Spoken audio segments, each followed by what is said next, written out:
Welcome to the show, my friend. It's good to have you.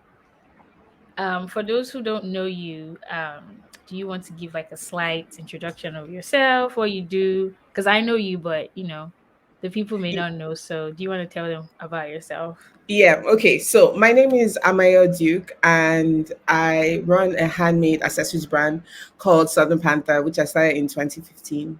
And yeah, that's why that's what I'm here for. Nice. Just for background, guys, me and Amayo are actually Instagram friends. We met on IG. I slid in her DMs, so I'll take credit for that. When I Hmm. was doing research for the podcast and I was looking for people to talk to and seeing like if this platform was really something that was needed out there and if these conversations were things that people were interested in seeing, Amayo was one of the people that I reached out to, and I was very, very skeptical because these are strangers, right? That you don't know. But she was so warm and so hospitable. When our first conversation, it was like we've known each other for such a long time. So I really admire you, Amayo, and I admire what you do with your brand and how far you've come and just how open you are and everything about you. So we can just Thank dive you. into Wow, how complimentary. Thank you. yes, yes, ma'am. Because, like, I don't know, on the social media streets, it's harder to, you know, see people who, first of all, are responsive, but to see Hmm. someone who's as responsive as you are and who's like, you know what, this is a platform that I would love to not only like participate in, but also support. That's really, really encouraging to see. Yeah. No, it's like it's totally selfish on my part anyways, because I am interested in your content. So yes, of course, like I also want to hear how other people are doing because it's really like I mean, I'm going to tell you a story about that later on, but like I don't have like business friends I talk to, or lots of my friends are like a totally different field.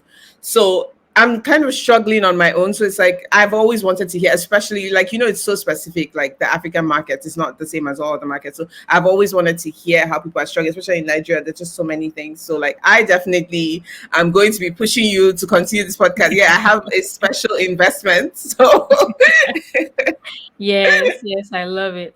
But for the audience to get a little bit more about your story, where you started, how did fashion start for you? Like, where did that interest come from? Was it from your parents? Was it from watching TV? Was it just like this is so internal? yeah, this is so interesting because I literally just I told you off air that I've been applying to business school. Yeah, so I had to Mhm. write a personal statement, and of course every time you write a personal statement you have to think about these things. So yeah, I always say, and I guess it's really true, my parents actually had a big role. Like it wasn't a you should do fashion, like they never pushed me, but I think it's just the way I grew up because my mom is a fashion designer. She's always made clothes for me. I remember like having special Sunday dresses made for, but like she made them for me and my siblings. So I've always had fashion. And I mean, I'm also a filmmaker. That's actually why I went to university to study. So my parents are also theater art graduates. Mhm. We had a TV studio back home. We used to broadcast from our house. We had a video rental store. So it's like it's Wow. always exactly. I've always had the two. Wow. In a Nigerian home, you were way I ahead of your know time. it's really strange now that I think about it. Like for me, growing up, it was just normal. But yeah, my parents used to broadcast. We had a proper TV studio set up, and then we used to do like VHS rentals. So I've always sort of grown up with film and fashion together in my house. So when I came back from my studies in the UK and I was back in Nigeria and I was doing NYSC and I was just like, well, what am I like? What can I do? What am I going to do? And I just made like chokers were back in 2015, right? That's when I started the brand. So everybody was wearing chokers like 2014, 2015. So I made a set of chokers and that's literally how the business started. I had no plan. A friend of mine saw the chokers and she was like, oh, you should sell these on Instagram. And that's so like That's it's never fashion is never anything I have to think about. Like if it comes to fashion, I just jump in because I'm so used to I literally grew up with it. I have no other reference in life. Like I literally grew up with fashion, so I never question it at all. So yeah. wow. That's so cool because honestly, your parents are the coolest Nigerian parents ever. Like they had a in-home theater, you said, and they Yeah. themselves studied theater. Like Yeah. that's like light years ahead of where a lot of Nigerian parents are as far as letting their children explore creative industries as far Yeah. as a career. Because a lot of people want you to do things that are more, I guess, predictable. So Yeah, that's more stable, right? I'm definitely lucky in that aspect because my parents definitely have a problem with me studying filmmaking, even as I'm running a business, my parents are really supportive. So like clearly I am in a very small privileged class because I know that like the average, like even my friends that I went to uni with were like, I don't understand, you're studying filmmaking. Like I was just like, yeah. Yeah, my parents are yeah. just, yeah. So I'm definitely lucky in that sense. I know a lot of people have to like fight to Mm. even, start a fashion business. I'm not saying go to school for fashion. I mean literally to just even do anything fashion on this. I know a lot of people have to fight against their parents for that. So yeah. Yeah, you and I have both enjoyed that privilege because for me too, my parents have always been supportive. They bought me my first sewing machine, so Mhm. they've always encouraged me. I mean, they encouraged me to do accounting, which is my day job, but they've always told me, like, don't let the fire of fashion, don't let it die out. Like, we see a gift in you, we see a talent in you. So it's always good to have that, like, approval from your parents because it really matters. You want them to be proud of you, you want them to, like, Yeah. believe in what you're doing and all of that stuff. That's awesome. So you started the choker business in 2015. And Hmm. when you started, like, how did it go? What did you learn along the way? So you've been in business for Is over we five had our seventh anniversary, yeah, in March. So it's been seven years. years. I cannot believe I've been running it for 7 years. Especially Time the last flies, two you know? years. The last 2 years feel like a blur, especially. But yes, we've been Yeah, around. because of the Um, pandemic, right? yeah. Okay, so the business I'm actually based in Calabar, right, Cross River State, and there are two.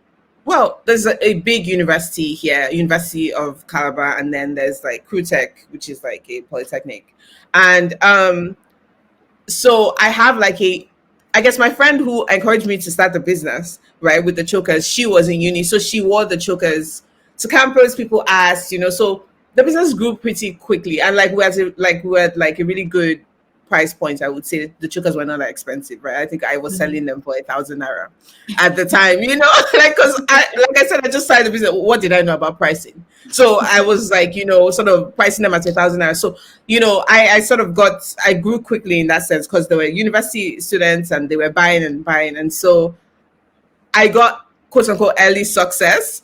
And so Mhm. I then started to create more things because I was like, oh, well, I can't abandon this thing now because it's grown beyond just chokers. So yeah, I quickly released like a couple of other collections. I think Christmas was coming around, and Christmas is really big here. We have a carnival and everything. So I remember releasing the carnival collection, which was like very colorful, Mhm. So yeah, I would say I would say that in the beginning, for sure, the business did pick up quite quickly. Yeah, Mhm. not like thousands and thousands of followers or anything, but like it did. Yeah, there was a bit of an increase. Yeah, quite Yeah. quickly. And from years that you've been in business, what are some of the problems that you faced, like challenges that some that you've overcome and some that maybe you're still currently going through that you think that the audience will be able to relate to as far as doing business in Nigeria in this industry? Um, Definitely. Okay, so it has quite a few facets. The first Mhm. one is I really struggle to even know how to price my work, and it is Mm. ridiculous how many people are in this boat. Like I will look at people's things and I know they're not pricing them right? So like I struggle to price, and obviously you go online because I didn't really have anyone mentoring me or anything. So you go online and you try to figure out formulas. But the truth is, you also have to consider the market and the income of the people you're trying to sell to. So that's something I struggle with still. So there's some things that I will price and I'll just be like, well, nobody's going to buy that. Then I also just struggled with logistics initially because I sort of was selling only in town, and then I started getting inquiries from out of the state, and I was just like, okay, well, I need to figure out how to be able to deliver to XXX people here and there. But Mhm. that's something I actually solved pretty quickly because, believe it or not, I always say this to people: NIPOST, Nigerian Postal Service, Does it really NIPOST, work? it actually works. I always say I've heard everyone the is opposite. always shocked. I've Everyone is heard the always shocked. opposite. It worked really well for me, and it didn't just work well for me. It worked well for me when I was selling on Etsy and I was Mhm. delivering to places like Australia, France, the UK. I used NIPOST. I did not use the courier service. I didn't even use the courier. leg of night post. I use slow mail, like night post, Wow. you know. So And the yeah, timeline was reasonable and you yeah, did it was. It deliver. was. I mean, obviously, when you're selling to people outside of the continent, they naturally know they're going to wait a bit longer, anyways. Like you have to be very clear about that because it's not going to be a next day delivery thing. It's going to be more like 2 to 3 weeks. You usually everything usually arrived within 2 weeks, sometimes even faster. But like I would give as much of a window so that people were like they had good expectations and not like weren't upset when things didn't come within the time frame. But Mm, yeah, and then obviously just reaching the market, that's another thing because like I said, Nigerians don't have a lot of money to work with. The mhm. currency is getting worse, the country is getting, so like you sort of struggle with the fact that what you're making is not essential. Like I really like I run an Ooh. accessories brand, Mhm. so I know that people don't need this bag to survive, right? But someone who is in fashion but they're doing clothing, right, Mhm. is in a slightly different position because as much as people don't need the clothes to survive, they still need clothes. So why not be Mhm. fashionable? I want, but like a bag, earrings, like a bag charm, not they're not essentially in the same way. So I also struggle with relevance and like whether or not it makes sense for me to still be running a business, when people actually don't have lot of money to work with, allegedly. I say allegedly because Yeah. people are always like, no, you're just in the wrong market. And I'm just like, this, I don't really think this market exists, right? Because the brand, we got into GT Fashion Weekend, Mhm. so we went to Lagos for a weekend and we did that and it was good. We definitely made more sales than I would ever have done if it was a pop-up or an exhibition over here in Calabar. But I I definitely noticed that these Lagos people that magically have all the money, you know how people are Mhm. always like, yeah, Lagos, these Lagos people were still buying the same things Calabar people were buying. Like the things I Mhm. sold the most of were the cheapest things. It was still the same. So I'm just like, actually, there's something here. Like yeah, we need to reassess this market that everyone thinks is available. So yeah, I'm struggling. I struggle with relevance to my audience and like just Mhm. hitting that sweet spot where you're selling something that people need, as opposed Mhm. to something that because when it comes to wants, lots of people like what I'm doing, but they can't afford it. So like it's Mhm. struggling to hit the fact that like the target market where they need what you're selling. So those are Yeah. like the three main things I guess that I've been struggling with. My market, pricing, and logistics. But logistics, I think is like I think that's like Nipos definitely hasn't failed me yet. Wow. Okay, so I'm taking notes of what you said, and Yeah, no, I just spoke honestly, a lot. you're good. You're good. And so, two things really stuck out to me. The first is the night post, because I feel like this is a really good resource for people who are listening, Mm, because I've only heard negative things about night post, and that could be from the people I was hearing it from. But again, if you don't try something, you'll never know if it works. And you're someone that's saying that you've had a positive experience with it. So I think it's definitely something that if someone is out there looking for shipping options, even outside the country, you can definitely take advantage of Night Post. And then the second thing that you said that really stuck with me was that, so you, in your experience, you're saying that your products are non-essential. When you said yeah, that, that actually hit me right here, because I feel like fashion really, I mean, people have to wear clothes, yeah, but when you yeah, talk about the more creative side of fashion and the more, I guess, artisan side of fashion, the more luxurious side of fashion, when you really craft something, usually yeah, it's not really a need, it's a want, or mm, it's more for like appreciation, or something that people just desire to have or that they desire to be a part of.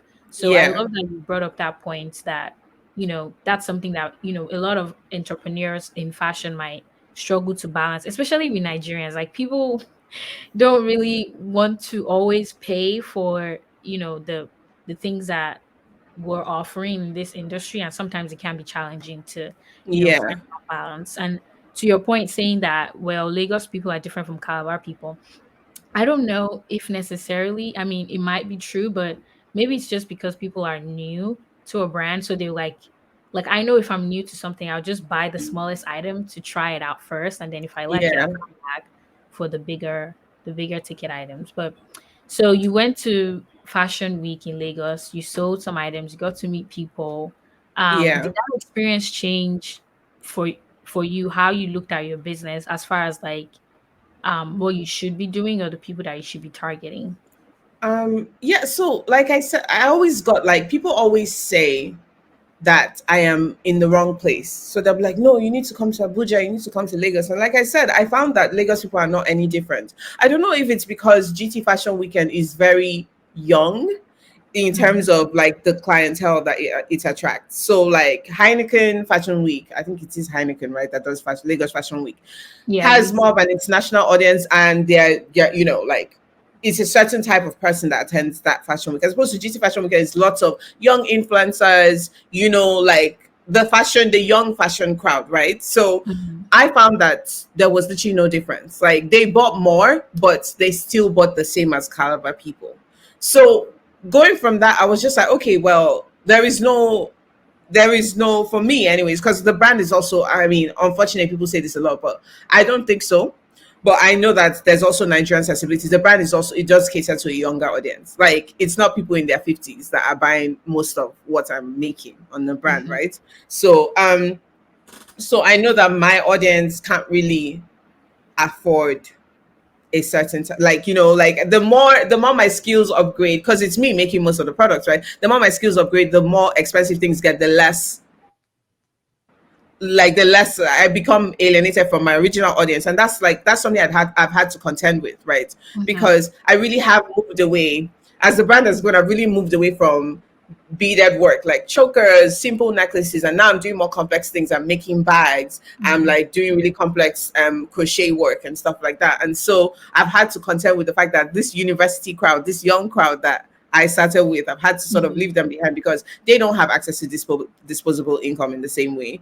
And Right.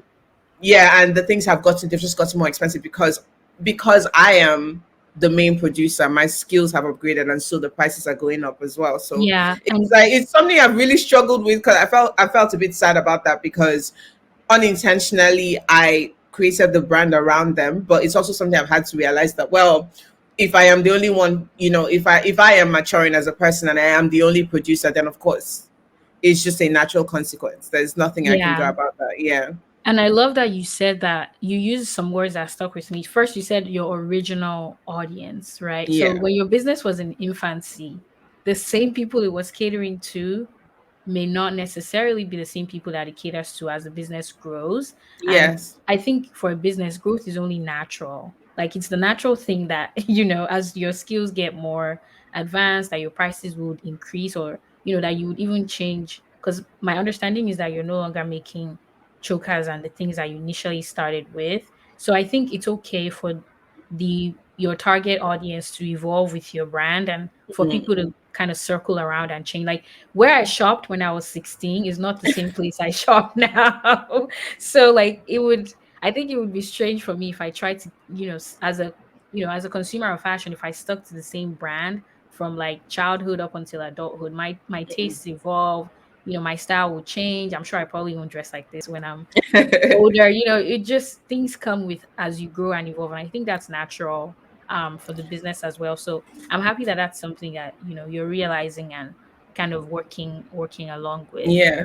I love that you said where I shopped as a 16-year-old is not the same. So like, okay, so if you think about like these really young brands like Eclairs, right? Claire's does like earrings, really cute, fun things, and they sort of grow like the audience grows out of it, but they then cater to the new audience. So they're constantly Exactly. reinventing themselves. So whatever is in for the teenagers, right?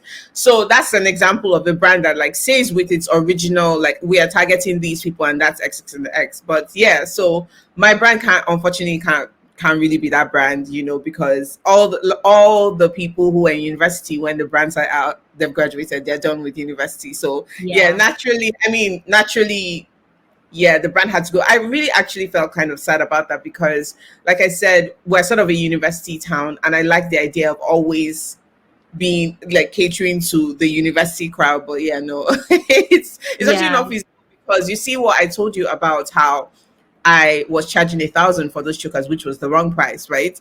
When Mhm. you don't price correctly, you build an audience, and then when you start to price correctly, You lose them because they were only there because of your price range. So it's, yeah. My advice, always, Absolutely. always price correctly. It doesn't matter what it looks like to you. Like if you're shocked, like you even if you even say to yourself, "Wow, even I wouldn't buy for that price." No, because you're eventually go. The only way to scale up is to price properly. You can never really scale up if you're still in like this cheap, unless you're producing thousands and thousands and you're taking advantage of someone, aka like the fast fashion brands, like that kind of thing. You Yeah. have to, Like yeah, you have to price properly.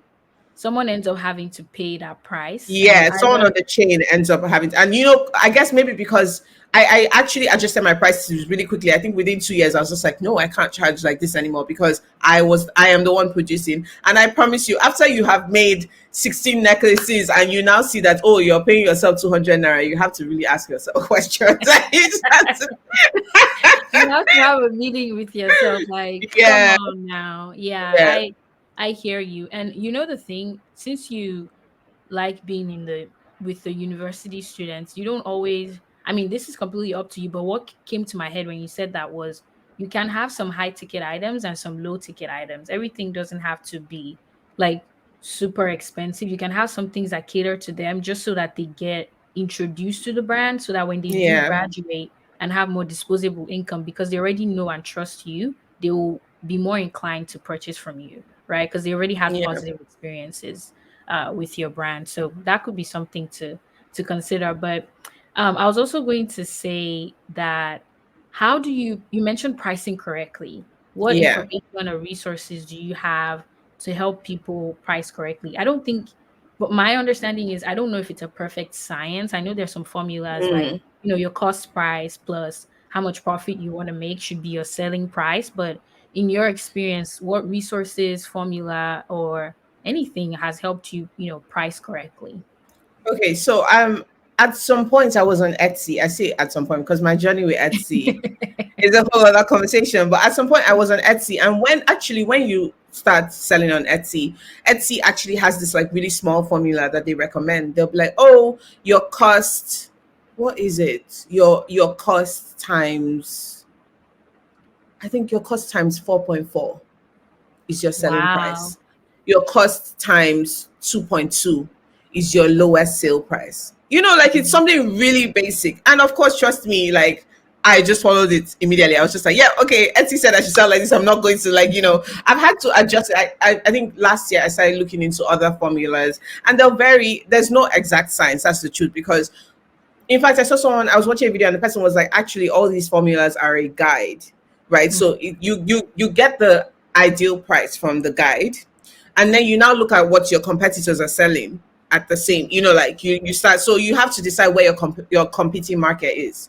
I personally, because of the way the kinds of things we're doing, my competing market is usually global. I never really look at other Nigerian brands because lots of times other Nigerian brands are not doing exactly what I'm doing.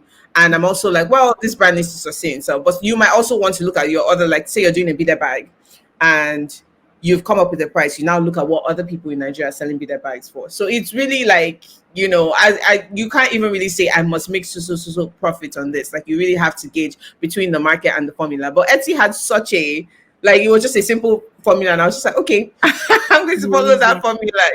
And Yeah. then other people have formulas where it's like you include things like rent, Mm. electrical bill, like, so they'll say something like your cost plus 15% of your cost is equals to, like things like that. So yeah, it's constantly switching, but yeah, for the longest time, for years and years and years, like for at Mhm. least 4 years, I just followed that. Etsy formula. Your cost times 4.4. Yeah. Nice. That's really awesome because Yeah. I know for me, pricing is something that I really struggled with. And I think I shared somewhat on the platform too that, when I was in Mhm. college and this was my side hustle and I would sew for people, I was so scared to ask them to actually pay me actual money that I would just, chicken out and be like, it's free. And I would repair, clothes and fix sleeves for people and, clothes Yeah. that their parents brought from Nigeria that were too tight or, not stylish enough. I would fix it for them, but I wouldn't charge them because I was so afraid of like actually asking for money. But girl, all of that changed. All of No, that you has have you has changed yeah, now. no, you know from your experience, but like you absolutely have to price correctly. And correctly is subjective. So even if you say, oh, that 4.4 seems high, I want my profit margin to be more like times three, you have to charge correctly from the get go. Because I honestly, if you build a following off of incorrect pricing, as soon as you adjust your pricing, let's say you scaled up and so now you have an accountant and you have like, and you You have have maybe more people to pay. responsibilities, Yeah, exactly, as soon as you do that, you're going to lose a lot of your audience because they're used to it. So you have to set the standard from the beginning. And obviously, it's a common mistake. I made that mistake for more than a year plus. So, like, I'm not blaming anyone. Lots of people are going to make that mistake because also lots of times you don't value your work. Like, because you're just starting out, you don't know if anyone wants it. And really, the way I started the brand was a bit ridiculous. Like, a friend of mine saw the chokers and was like, oh, you should put them on Instagram. Right. So I had no plan, as opposed to someone else who is like, monitoring things, and they're like, oh, headscarves are really in. You already have done sort of market research, like in that you already have an idea, you already know a price range. I just went in blind. I was like, and then I think I must have asked a couple of her friends, oh, how much would you buy this one? Someone said no more than like, somebody said 200 to me, and I was so offended. I'm just like, if it's 200, how much do you think the beads cost? That kind of thing. yeah, So yeah, you definitely have to price right from the beginning, or as soon as you can pivot, because if you build an audience, the minute you need to upskill, they just nightmare, leave because nightmare. they And that's what happened to me. That really was my experience. As soon as I sort of gave a notice and was like, prices are increasing. they just A go like bye. drastic decrease. Yeah, no, like it's not even like, and it's funny, it's not like I lost followers. It's not like I lost interest, but like sales, just like obviously because things are more expensive now. And so, to be fair to them, to be fair to my original audience, they didn't like abandon me immediately, but it became a situation of, oh, now I have to save up to get this thing. I no longer just have 1,000 naira to buy this thing. I now need to be, oh wow, I need to consider all the things before. Yeah. Yeah, So and yeah. so to the more like you mentioned something about someone saying something costing 200 naira would be how much they'd be willing to pay for it. What do you have to say about like when people maybe, and I think we've all experienced this, right? When Mm. someone speaks down at your business, or they see what you're doing and they're like, that will never work, or I don't know, when you share your dream and your passion with people, everyone doesn't respond positively. Some people don't have something nice to say, or they might just say something that hurts you. How do you personally, how do you deal with that in your experience? I guess in the past, okay, first of all, that wasn't from someone I took seriously to begin with. So that was just a random person. I didn't know that person. Like, it's a bit different when, I don't know, maybe it's your father is telling you to your face, like, what is this nonsense? Like, so that is like a really drastic. But I personally have the ability to just push through things like that. I think the biggest lesson is to not be afraid of failure. I mean, it's one thing to say that when you have a degree to fall back on, or but really, and that's something I've had to learn. For the longest time on the Instagram page, I wouldn't say I. So like, if you go back through the posts on the Instagram, it reads as if there is a team of people behind this brand, because everything was we and our. I was very intentional about that, because I just did not want people to associate me with the brand, because I was just like, well, if it fails today, I don't want anyone to know that I failed. You're like, see, Yeah, you could never see my face. Like, it got so bad to the point that my friend, who was always modeling for me, everyone thought she ran the brand because she was the only face you saw on that brand. I was just like, well, that's not. But now, when I say now, honestly, like, I sound so grown up when I say now. I literally mean this from this year. It is from this year I started saying I behind the brand, right? yeah, Because what last year taught me, like in 2020, there was the whole buy black movement, and Beyonce, supporting African brands. So everyone started to, so I started becoming aware of a lot of African brands. So it was like a really interesting time, because you saw all these African brands you didn't know about, and they were doing well. All of a sudden, they're getting international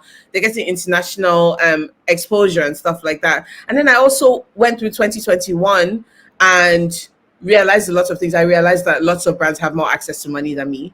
Lots of brands, just because Beyonce wore their thing doesn't mean they're not struggling. Lots of brands even get overwhelmed and have to shut down. It made me realize that, like, there is no such thing as an overnight success.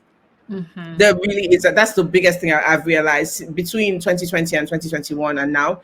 There's no such thing. And it's really made me comfortable with the fact that, okay, I could fail. It doesn't mean that I am a failure. It just means the business didn't work out. And so when people tell me, or someone says you're not going to sell this, there is this piece I just made, these ekpe pieces. They're really tiny masquerade pieces. They're really small bag charms. And a long time customer of mine asked me, when I set the price, because they're 23K, and even that 23K, I will be honest, is not the actual price, right? When I did the calculation according to the formula, I was sweating. I was just like, I was like, nobody's going to buy this, right? So I then like reached a happy medium, right, of Yeah. 23. Mm-hmm. And so when she asked how much it was, because she wanted to buy, this is a long time customer, by the way, and I was like 23, she kind of went, "Ah, not 2,300." And that upset me. Wow. That really upset me because that's a long time customer, right? And Mm-hmm. so it felt it felt like a harder slap than the initial girl who I didn't really know, right? Because it's like someone who has seen value in your work is suddenly devaluing your work. Mm-hmm. Like they're suddenly saying, well, your work is not that much. But I pushed through it because I was just like, okay, so the way I do it is I don't do made to order. I make a certain amount, and when it sells out, I make more, right? So I was just like, okay, so I pushed myself, I tested my skills, I've created something I'm really proud of. I've made a certain number. If no one ever buys one, I start like after like maybe 3 years, not even one has sold. I start giving my family members and friends. That's literally how I do, because I'm just like, well, I tried. I learned a Yeah. new skill. I pushed myself. I designed something really cool. And Mm-hmm. the truth is, even if you don't sell anything, you will always get external validation. Like say you post something on Instagram, people are like, oh, this is so cool, even if they never buy.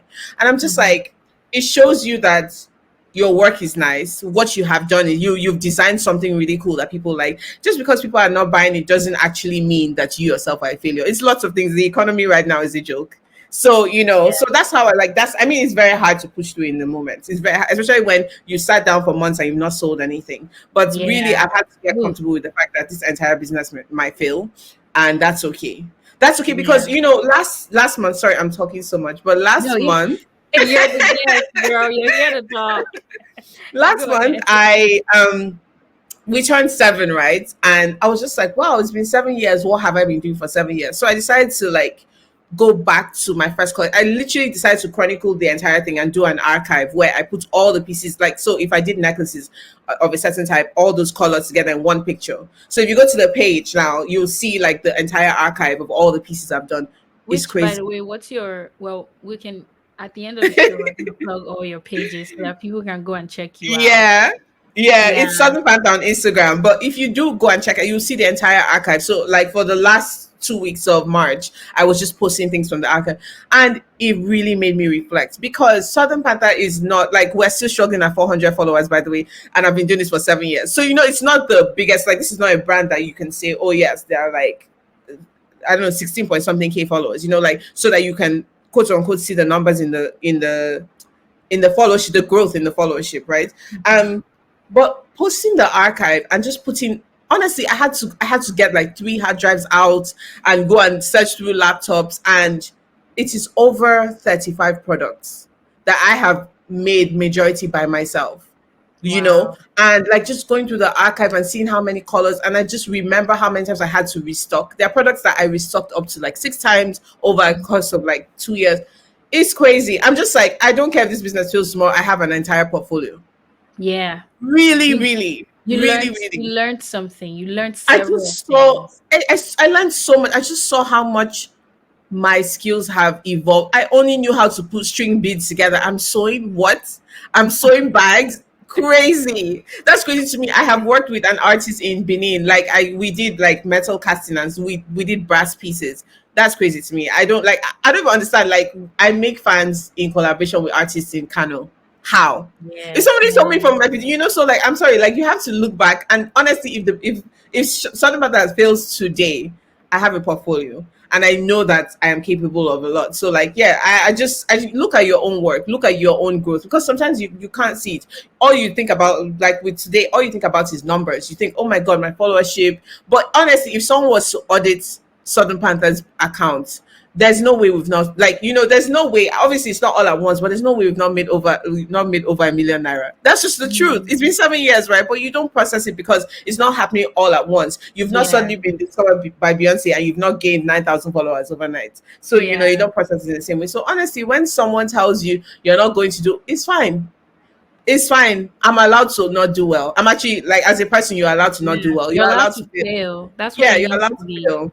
That's what it Yeah. means to be human. I love that you mentioned the fear of failure because story of my life. I feel, I feel like as Nigerians in general, we like our education system, our society, it feels like there's no room for failure. It feels like, Mm, you go from primary school, secondary school, uni, it's like everything has been, arranged for you that this is the order in which life is supposed to go. And yeah. you strive, you make sure like I now I think about my friends who had to repeat classes like in secondary school, and I'm like, wow, they got to taste failure early in life, so that Yeah. that fear of failure it kind of just disappears. Because I mean, now what's the worst that will happen now, right? So with my business that I started last year, with like I had bonnets and I had clothes and everything. That business, I Mm. still have bonnets sitting in my room, guys.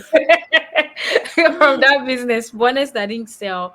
But you know what? I learned something from that business. And till today, people are still asking me for bonnets, right? But I took down the entire website because I just didn't want to keep paying money to, Yeah. show off the sad that the business was still doing well when in actuality it wasn't. But if you still want a bonnet, let me know. I still have some, okay? But that Exactly. Like, business, also, you deserve to have an inventory. Do you deserve to have an archive of stuff you actually mean? I actually, that's something I would not recommend. Don't ever sell every, like, okay, keep one. So like, if you make bonnets, keep one. Like, if you make in different colors, keep one of each. Like, you want to have an archive. I mean, all fashion houses have archives, but you want to have a physical. I have, let me tell you something. I have seen things I have made and been shocked. Like, nah, like like, you because look years at, have passed. So maybe a mm, friend will come with something and then they'll look at me like, you made this, and I have been shocked. Like, I have been personally shocked. Like, what? So you have to have, it helps you remember like where you've been and where you've come from. I think it's yeah. really important. Yeah. And I love what you said about like kind of the illusion that social media presents and the Yeah. pressure that it really puts on people to like there was a term you used one time we were talking. You said brand envy. And I was like, there are different shades of envy now. And Yes. brand envy is one of them. When you go on another brand's page and you're just like, wow, they're doing so well and everything looks emphasis on looks, everything looks like it's good, Yeah. everything looks like it's perfect. And in reality, like nothing is ever perfect. This is life, right? You don't know what's happening behind the scenes. You don't know like what people are really going through. Like Yeah. people are like human beings are going through a lot. We've been through a global pandemic. Black Lives Matter. We've seen a Mm. man murdered on camera. We've a global war is happening. Like there's just so much that's going on. So I Yeah. always am skeptical when I see um things on social media that just always look perfect because the reality is that it's not. And for anyone listening out there, don't let that get to you. I think I've said this on this platform several times.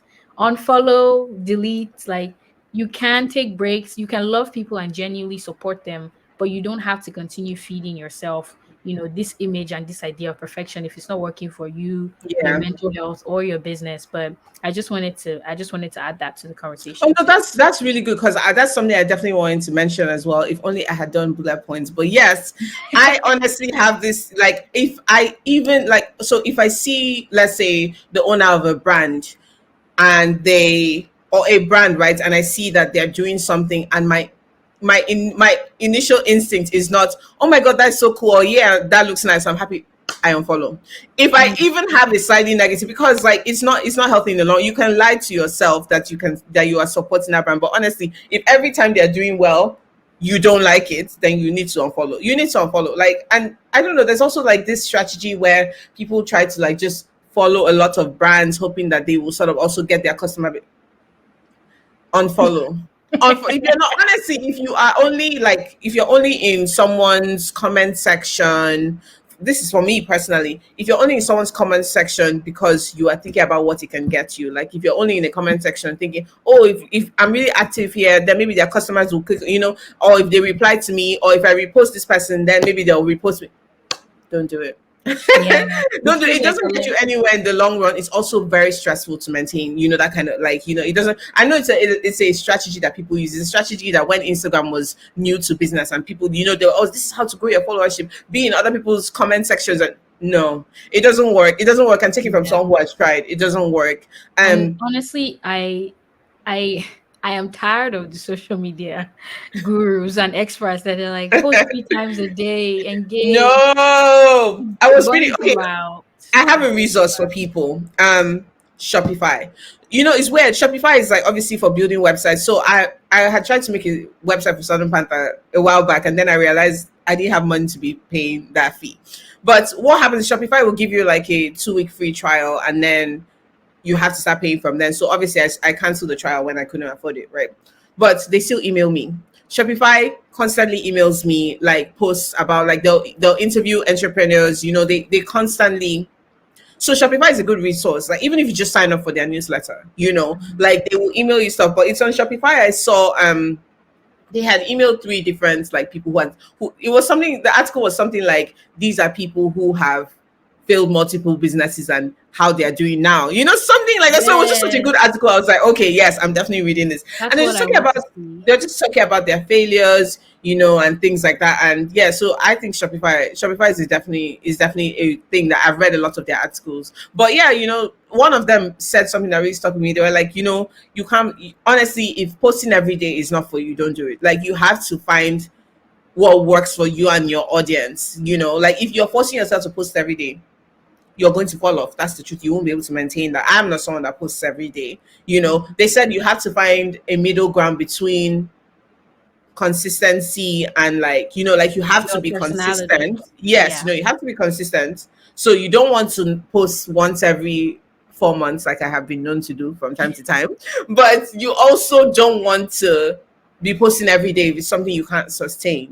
And I think So social media isn't the only way to communicate with your audience. There's this really handy tool that people forget called email. You can send your audience email, and a lot of people read their emails, and that's a way to develop a relationship with your audience as well. It doesn't necessarily have to be on social media. There are other platforms as well. It's just however you present yourself to people is how they will take you, right? So I think it's really important to mention that as well. And Amayo, you mentioned Shopify, you mentioned Etsy. Are there any mm. other resources that you can give to the people that have helped you, that are helpful for you, that you enjoy, learning from, listening to, apart from this podcast, of course? Okay, on this podcast, yeah, every episode I'm going to be sitting down like, yeah, when's the next one? I can't wait for you to have more guests. Anyways, I've already told you this off air, like I'm obsessed. But okay, so yes, because it's okay. So I'm going to mention these things because there are things that I am learning to do myself now. And if you go to the Instagram page, I have not done any of them, but it's stuff I'm going to incorporate in the next month. Um, you might want to take advantage of like how you can connect a shop to your Instagram posts like Facebook. I had like personal misgivings about Facebook, even though Facebook owns Instagram, Facebook owns WhatsApp. So really, what are you saying, right? But you open a Facebook, you then create a catalog, and that catalog then links people so people can shop directly from your posts. You want to be able to do stuff like that. Obviously, if you have a Shopify website already, there are a couple of websites that you can already do shoppable posts. You want to do stuff like that. You also want to connect WhatsApp business if you can, because everyone's on WhatsApp. That's just the truth. You want to connect something like WhatsApp business or email. By the way, like I said, these are things I am yet to do, but there are things I'm going to start doing. You want to maybe, especially if you're in Nigeria, you want to maybe connect a Paystack Mhm. shop to your account, where if they click on the link they see your things and they can just so they can just process the payment so that you don't even have to communicate with anybody. They literally, it will just process all the payments on there. So you might want to set up a pay stack you know Mhm. as well. But those are the three things. Also, you might want to get on LinkedIn. That is something that has only occurred to me as early as yesterday. You know, I I have a just personal started. I just started a LinkedIn for yeah. West African You fashion. might want to get on LinkedIn. I have a personal LinkedIn that's for my filmmaking stuff, but it did not occur to me all these years to do one for Southern Panther. Let me tell you why. You might want to get a LinkedIn because that is a way to maybe get your stuff into stores in places. So you follow people who buy for companies, like maybe someone who buys for what's one of these big brands that stocks like I'm thinking of a department store. But yes, buyers, right? So if you go to, and the thing about LinkedIn is you will not let you see full profiles unless you're signed up. So that is why you want to create an account, but you want to create an official page for your business on LinkedIn. Then Mhm. you'll be able to connect with people who buy merchandise and Mhm. products for bigger companies, and then you can email them. They can also access, so LinkedIn is actually, like, believe it, like, LinkedIn always seems like that weird professional social media. It really is social media also, because you're able to do so much more. You're able to post videos, and there's so much statuses. So it Mhm. seems really weird, like that thing that maybe only lawyers and I don't know whoever uses, but you might want to get on LinkedIn. That's definitely something I'm going to try and do now. But yeah, I think the first Yeah. person I heard about LinkedIn from, but it still did not process for me, was the woman who runs Anima Iris. She was saying Mhm. something about how, I'm always like in on LinkedIn, and I was just like, why is a brand on LinkedIn? But it's starting to make sense. So those are the four Yeah. things. I think it's four I Okay. mentioned. Awesome. Connect your IG shop to your IG post. Make your post shoppable. Then Yeah. WhatsApp business. Use your Mm. email to communicate with your audience. Use Paystack, and also set up your LinkedIn. Those are the Yeah. resources Yeah. that Amayo has shared, and those will be in the show notes as well. So another question I wanted to ask you is, for someone who is where you were 7 years ago, about to start a business in fashion in the African industry, what do you wish that you knew in the beginning that you know now that you would want them to know? That's a mouthful. It's a This mouthful. is a But like, what do you wish you knew in the beginning of starting your business that you know now, or that you okay. wish you knew earlier? Um okay, I'm a very like hands-on person. There are people who start businesses and it's already very delegated, right? I Something I wish someone had told me, and someone had like maybe forced me to do, is to learn how to delegate. Like I said, I do everything. That's something that, if you're asking me where I would, if someone said a year from now, where do you want to be? I absolutely do not want to be making any of the pieces.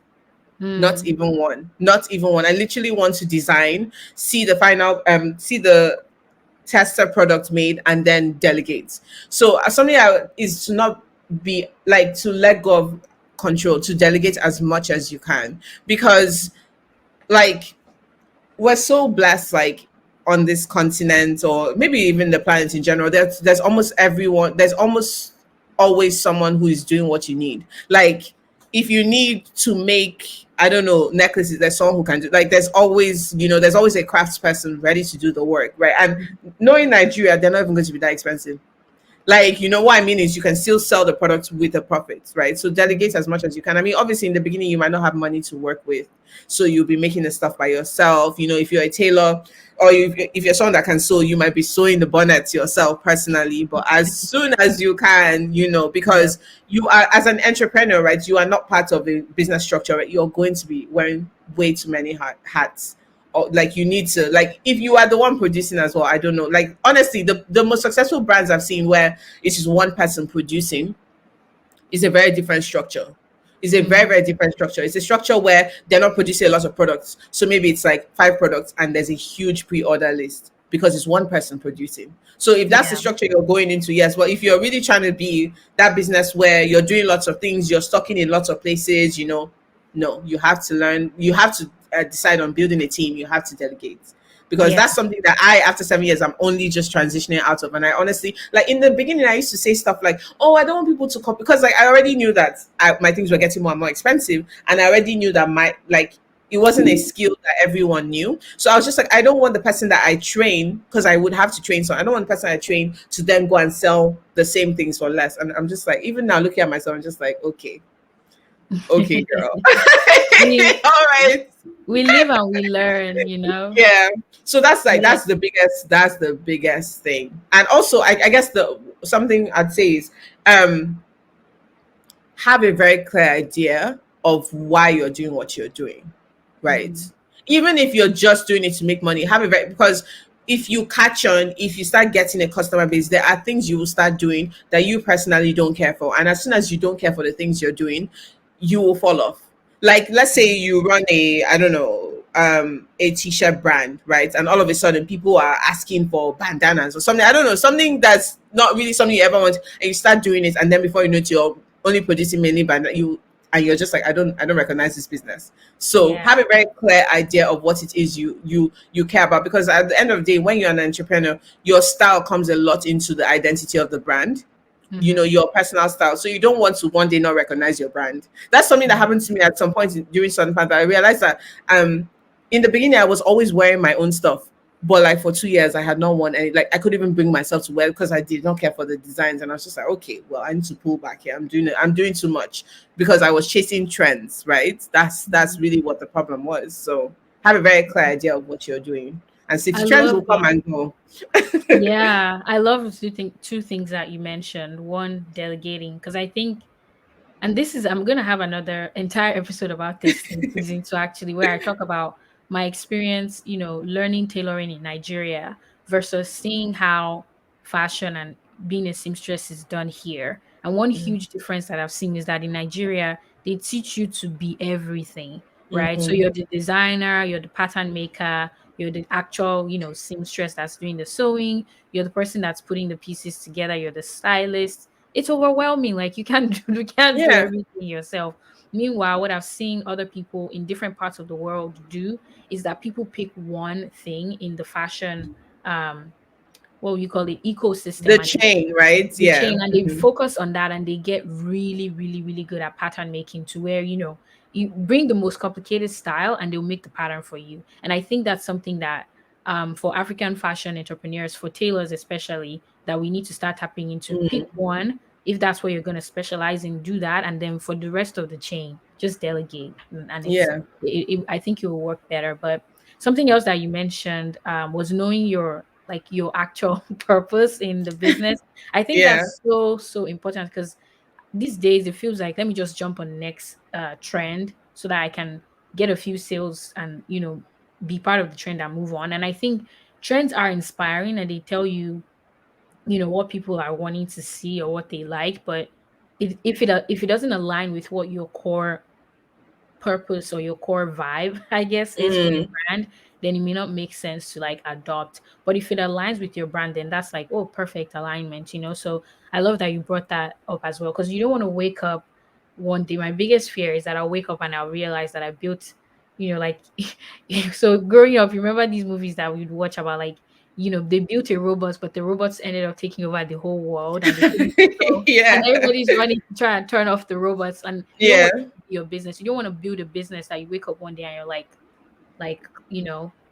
this isn't what I imagined that I was going to do Yeah. out in the world. So, and I think another way to make sure that doesn't happen is regularly check in with yourself, check in with your business. Like, do you ever have meetings with yourself? Like, let's talk. Yeah, like when I love that you said checking, because my way of checking in is I always I look at my past, what I did before, like, so I'll go on to somewhere I wrote down my mission statement. Like, how when you're starting Mhm. something, let's say you're creating a website, when you go to the about page, you have to describe, if you just have a statement like that, you check in with that and you're just like, is it making sense? Or you check in with the stuff that you've been making and you're like, is it all making sense? Like, obviously a brand is allowed to evolve and everything, but sometimes you just realize that the things you're doing don't, like, Southern Panther, something I'm really passionate about is utilizing as many crafts people in Nigeria as possible. So like if there's someone that does like wood carving, like working with that person, a ceramist,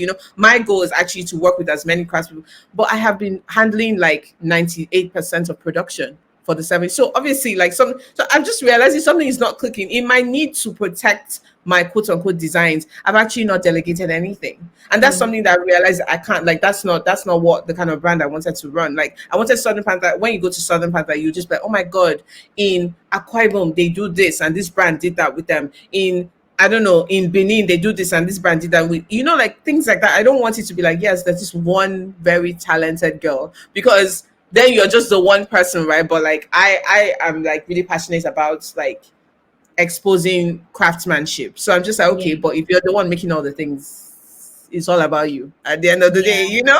And when I Yeah. said delegate earlier, something, even if you have no choice but to make all the things yourself, delegate your social media. Delegate something. Like, I am struggling, right? I am not, like, I am on social media.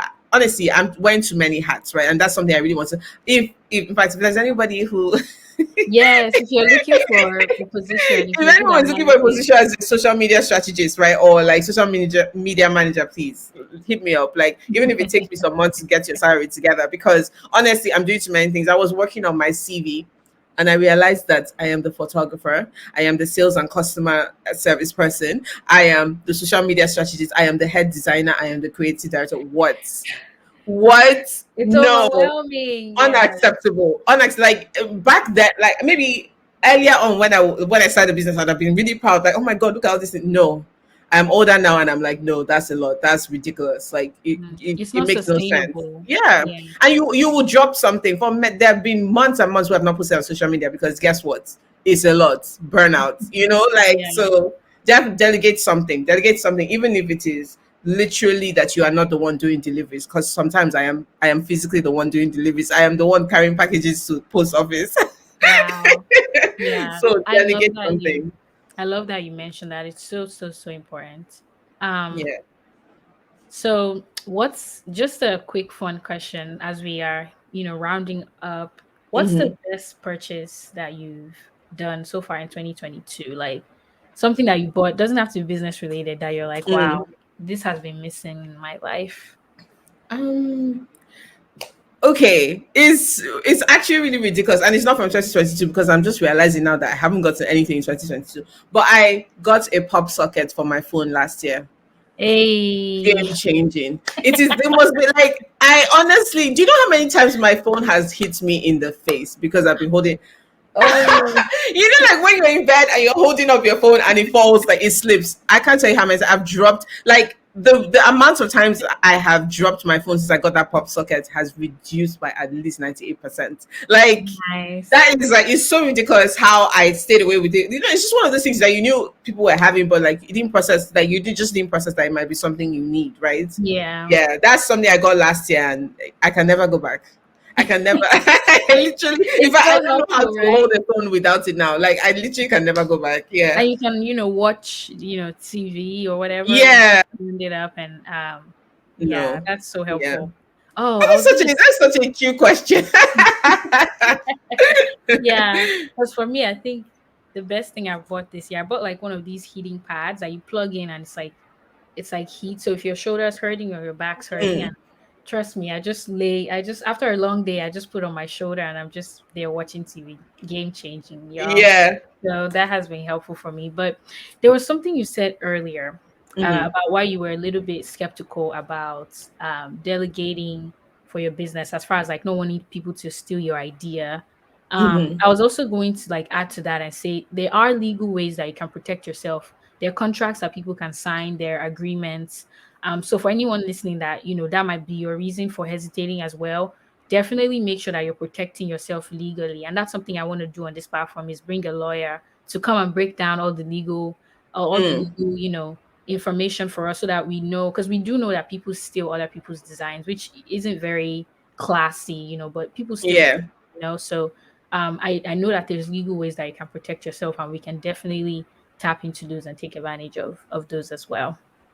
Yeah. Also, let me just add to that. If you are doing something really basic like stringing beads together, right, and maybe it's the certain color combination or how, yeah, that is like, that's going to be harder, like, because things like that are really common. Like, they're easy to do. Those skills are easy to learn. Like, as soon as someone knows what beads you're stringing together, it's really easy. So I would say don't feel too precious about things like that. But one way, without getting lawyers involved or contracts, that you can protect yourself is also not have the same people in all of the process. Like, you could literally have Mhm. someone who does parts of the process and then you do the finishing yourself. That's just one really easy way. That's what I've just been thinking about, ways around it.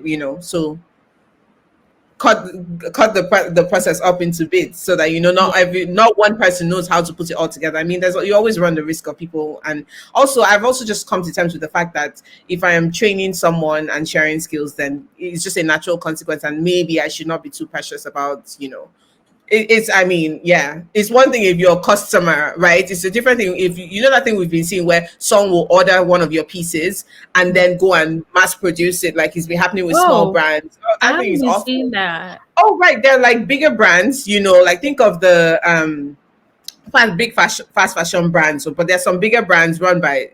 If you Google what I'm talking about, Allegedly. and some people are Allegedly. allegedly, right. Some and lawsuits have been brought against those people, but they will actually buy your pieces and Hmm. just deconstruct it, and then in a month they are selling your thing. Maybe a different color, but it's the exact. So like, there's also that. So honestly, it's wild in these streets. It really Ooh, fashion yeah, so street. like honestly, even if your maker sign a contract, your customer could genuinely be the person. Like someone could genuinely buy your product and copy it. So it's Yeah. really just one of those things that comes with the territory, and you can't let that stop you from getting the help you need. Basically, is what I'm saying. Like Yeah. But it what could be comforts anybody. me is that people who copy will always be one step behind you. So Honestly, you have nothing to worry your about, right? creativity has no limits. That's just the truth. Yeah. Like even if someone copies me, and like if I look back on my process, I have grown so much. Like my skills have upgraded so much, so I can never be like at this point. I can never be terrified of someone. Like people who have to copy, they have a lot of work to do, man. They have to stay relevant. Like they don't have the Yes. creativity,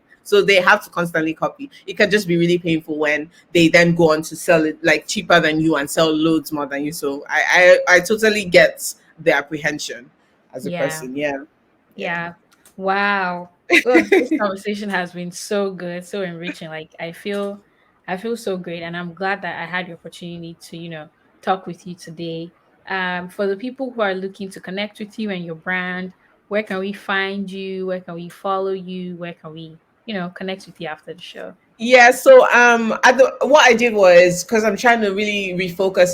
It's our seventh year, and I was just like, Amayo is year seven, change something. So I've closed down all my social media. It's only Southern Panther's social media. So we're at Southern Panther on Instagram.